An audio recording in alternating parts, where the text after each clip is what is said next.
What's up, everybody? Welcome into the Big 12 newsletter Houston edition. I'm your host, Garrett Ross. Make sure you go over to 365sports.video and subscribe for the newsletter over there. We got content coming to you from every program in the Big 12, and it will drop on Wednesdays. So make sure you go and sign up for that.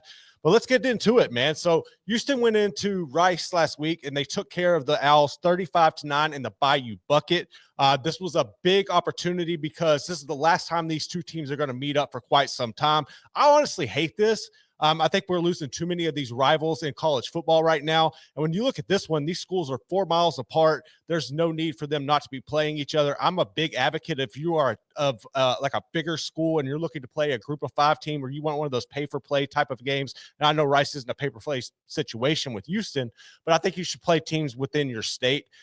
For me, that's better for the game as we continue to lose regionality. I think it just makes more sense if you take that approach. But nonetheless, this was the last Bayou Bucket that we're going to see for a while. And it was all Houston in this one, 35-9. And really one of the cool storylines in this was Dean Connors, the running back for Houston, because he was a big get for the Cougs in the transfer portal. They have that running back by committee. You already lost Rashad Stanford. You were hoping that wasn't the case. You didn't know that really going into the season. Nobody predicts injury, but you already knew you had Stacey Sneed in the mix. But getting over Dean Connors, what he's been able to do in just a short sample size is really remarkable. And the unique thing was you brought him from Rice. So this was a payback game for him. He goes out, he has 2 long touchdown runs, one over 50 yards, one over 40 yards in this game.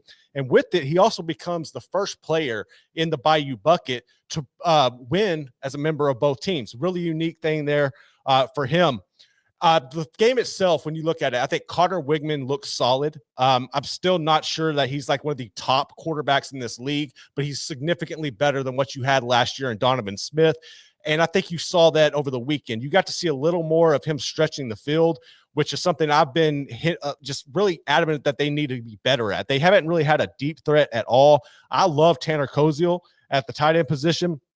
He didn't really make that much of an impact in this game, but you finally got to see somewhat of a deep threat. You got to see Connor Weigman open this up, which we haven't seen yet. And Stephon Johnson was the player that he was connected with. Now, it was his first catch of the season, but he did show some flashes that we've been missing out of Houston's receiver core because they just haven't had a deep threat. So if you can get Johnson to come out and become consistent and open this thing up, I think you can see this offense go to another level. But what you do see with Connor Weigman is the consistency. He's not going to turn the ball over. He's not going to make some stupid throws. He's going to be really smart with the football. And that's all you really want out of your quarterback. He's not like a guy that you like. He's not just stable in the pocket, or he's not inconsistent there.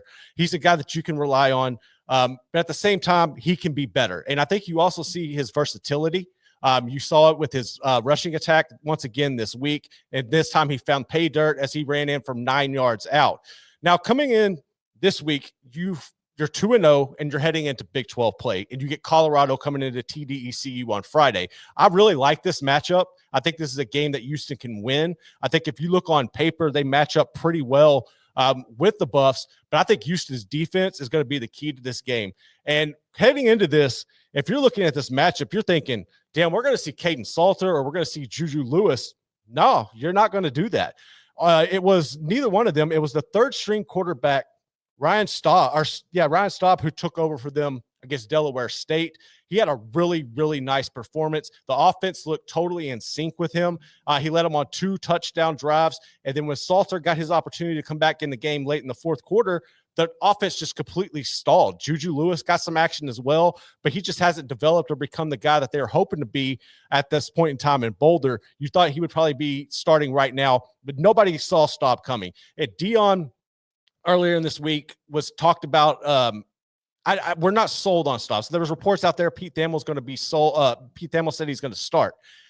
Well, then Dion kind of comes out and says, you know what? That's not set in stone yet. We haven't named a starter. I think that's just all kind of bluff. And Willie Fritz addressed that. You know, you got to be prepared for all 3 quarterbacks. But I think you're going to see Ryan Staub out there on Friday, which, look, Houston isn't a difficult place to play, but this place is going to be packed because Dion is going to bring all the eyeballs. So I expect to see a really big crowd in the stadium on Friday night. And I think this is an opportunity for this defense to shine. You're constantly forcing turnovers. You have your secondary is really good right now. And I think that's going to be the key to this matchup is you seeing Houston's defense take over and dominate this game. As far as what Big 12 standings look like, when I'm not doing this, I'm also writing for 247 Sports. And earlier this week, they put out their package of where the Big 12 is at as far as rankings. Well, these two teams are 10 or 11, and I think that's about where they deserve to be. And I think that Houston has a good opportunity to take care of business this week, put themselves in a position to get ready to become bowl eligible as the season goes on. I think Houston can do this. This is going to be a good signature win for Willie Fritz if he can take care of business. Like I said, you're on main TV. You're going to have all eyeballs on you. You got Coach Prime in the house. You're going to have probably Bun B out there, Kiki. You're going to have the whole squad out there for this game if you're a Houston fan. And I like the Cougs to go out and get this win this week.